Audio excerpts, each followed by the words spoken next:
यही कहना चाहूंगी कि अगर इनको नकाब लगाने और बुर्का ही पहनना है और इतने कब्जे में रहना तो ये अपने घरों में रहें, क्योंकि घरों में ज़्यादा अनसेफ है।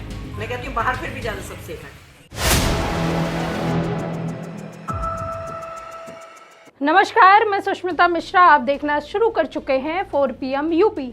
हिजाब को लेकर इन दिनों सियासी बवाल मचा हुआ है। यूपी, बिहार समेत पूरे देश में इसको लेकर जमकर सियासत हो रही है। बीते दिनों बिहार के मुख्यमंत्री नीतीश कुमार ने भरे मंच से वो कर दिया जिसकी किसी ने कल्पना की नहीं थी। उन्होंने एक महिला का हिजाब उतारने की कोशिश की, जिसके बाद सियासी गलियारों में सवालों की झड़ी लग गई। पक्ष और विपक्ष आमने सामने आ गया। वहीं बिहार के मुख्यमंत्री नीतीश कुमार द्वारा महिला के चेहरे से बुर्का हटाने का विवाद थमा ही नहीं था कि उत्तर प्रदेश राज्य महिला आयोग की अध्यक्ष बबीता चौहान ने नकाब को लेकर एक विवादित बयान दिया, जिसे लेकर सियासी पारा और चढ़ गया। दरअसल बबीता चौहान ने कहा कि जब सरकारी आईडी बनवाने के लिए चेहरा दिखाया जा सकता है तो आम लोगों से पर्दा क्यों? यदि महिलाओं को बुर्के में ही रहना है तो वो अपने घरों में रहे, क्योंकि वे बाहर की तुलना में घर के भीतर ज्यादा सुरक्षित है। दरअसल आगरा में जनसुनवाई के दौरान कई महिलाएं बुर्का पहनकर अपनी समस्याएं बताने पहुंची थी।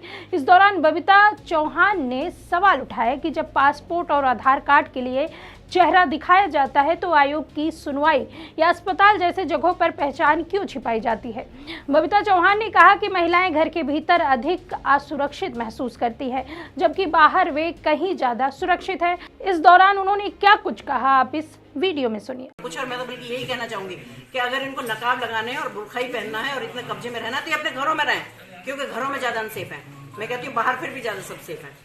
तो मेरे को लगा कि नहीं है सही। बबीता के इस बयान के सामने आने के बाद जमकर बवाल मच गया है। एक बार फिर नीतीश के मुद्दे से लेकर इसे जोड़ा जा रहा है और कहीं ना कहीं इस बयान से भाजपा की मानसिकता एक बार फिर लोगों के सामने आ गई। बबीता चौहान का ये बयान सोशल मीडिया पर वायरल हो गया। इस पर उन्होंने सफाई देते हुए कहा कि उनका कहने का आशय था कि महिलाएं नकाब में आती हैं, जिससे उन्हें पहचानने में मुश्किल होती है। ऐसे में उन्हें सरकारी योजनाओं का लाभ कैसे दिया जा सकता है। हालांकि बयान वायरल होने के बाद विपक्ष और लोगों का विरोध देख उन्होंने सफाई तो पेश कर दी, लेकिन मामला आगे बढ़ चुका है। लोगों का कहना है कि आखिर क्यों एक ही समुदाय विशेष से बीजेपी और एनडीए के लोगों को इतनी परेशानी है। आपको याद होगा कि बीते दिनों नीतीश कुमार के हिजाब हटाने का समर्थन खुद योगी के मंत्री संजय निषाद ने भी किया था, जिस पर विपक्ष नेताओं ने उन पर जमकर हमला बोला था। इस पर शिवसेना यूबीटी की प्रियंका चतुर्वेदी ने कहा कि ये इनकी महिला विरोधी सोच को दिखाता है।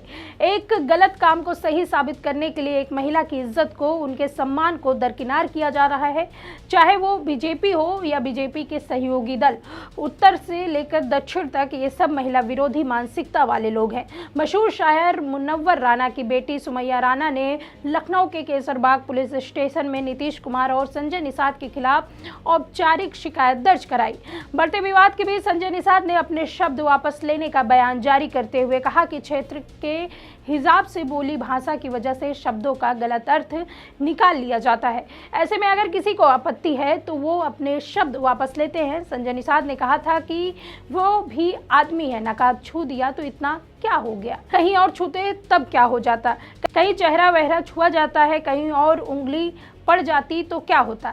यूपी सरकार में मंत्री और निषाद पार्टी के अध्यक्ष संजय निषाद के बयान पर विवाद बढ़ गया, जिसके बाद उन्होंने क्या कुछ कहा, आप इस वीडियो में देखें। ऐसा कुछ नहीं है। देखिए, अगर किसी को भोजपुरी भाषा और पूर्वांचल की सामाजिक सांस्कृतिक का थोड़ा भी ज्ञान होगा तो वह अच्छी तरह समझता है कि हमारे गांव देहात में जब किसी बात को टालना, हल्के फुल्के अंदाज में खत्म करना होता है तो लोग पारंपरिक तौर पर कहते हैं। जैसे उदाहरण के तौर पर बताओ, हमारे भोजपुरी में कहा जाता है कि फलानवा यह कहले बना कुछ और ना ही कहला सना, चला ही बतिया छोड़ दे, तो उसको कर दिया जाता है, इस तरीके से बोला जाता है। तो भोजपुरी और हम लोग उसको संभल के हिंदी में बोलते हैं क्योंकि बोलना ही होता है। तो ये कोई अपमान नहीं, बल्कि बातचीत को आगे बढ़ाने और विवाद से बचने का लोक प्रचलित तरीका हमारे यहाँ पूर्वांचल में। और मैं गोरखपुर और भोजपुरी अंचल का व्यक्ति हूँ। देश के हर क्षेत्र की भाषा, बोली और शब्दों का संदर्भ अलग अलग होता है। हरियाणा, दिल्ली, महाराष्ट्र, आप देखे होंगे तमिलनाडु, हर जगह की भाषा और स्थानीय व्यक्ति अलग है, बोलने का तरीका, तौर तरीका होता है। तमिल भाषा में देखें, इधर आने को वाक्य को हैं। रोजमर्रा में प्रयुक्त कई शब्द उत्तर भारत का पूर्वांचल में अलग अर्थ में लिए जा सकते हैं, लेकिन इसका मतलब ये नहीं कि इसे इन्हें गाली या अपमान की नीयत से कहा गया। वो अलग अलग जगहों के अलग अलग तरह की भाषा हो। जिस कथन को लेकर आज विवाद खड़ा किया जा रहा है वह मैंने हंसते हुए सहज भाव से और अपनी स्थानीय भोजपुरी बोली में कहा था। न उसमें किसी समुदाय की, किसी महिला या किसी धर्म के प्रति कोई दुर्भावना थी और न ही अपमान का कोई उद्देश्य मेरा था। और उसे अगर किसी को लगता है तो उस शब्द को मैं चाहता हूँ कि हमारी तरफ से उसे वापस लेता हूँ। लेकिन अफसोस की बात है कि कुछ लोग जानबूझकर बातों को बढ़ा चढ़ा कर पेश कर रहे हैं और उसे एक एजेंडे का रूप देने की कोशिश कर रहे हैं। अगर किसी को राजनीति करनी है तो करें, लेकिन देश और समाज को अनावश्यक तनाव पैदा न करें और जोड़ने के काम में आए। जहाँ तक माननीय नीतीश कुमार जी का सवाल है, जनता उन्हें काम को जानती है, समझती है और उसी आधार पर बार बार उन्हें समर्थन दे रही है, जीत और मुख्यमंत्री बना रही है। उन्होंने जो काम किया वह जनता के सामने है, आगे भी जनता ही तय करेगी किसे समर्थन देना है।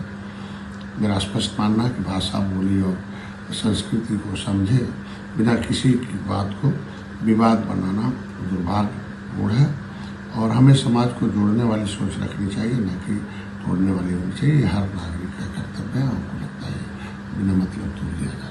हालांकि एनडीए नेता भले ही विवादित बयान देकर अपने शब्द वापस ले लिए हों, लेकिन ये बयान इनकी मानसिकता साफ साफ दिखाती है।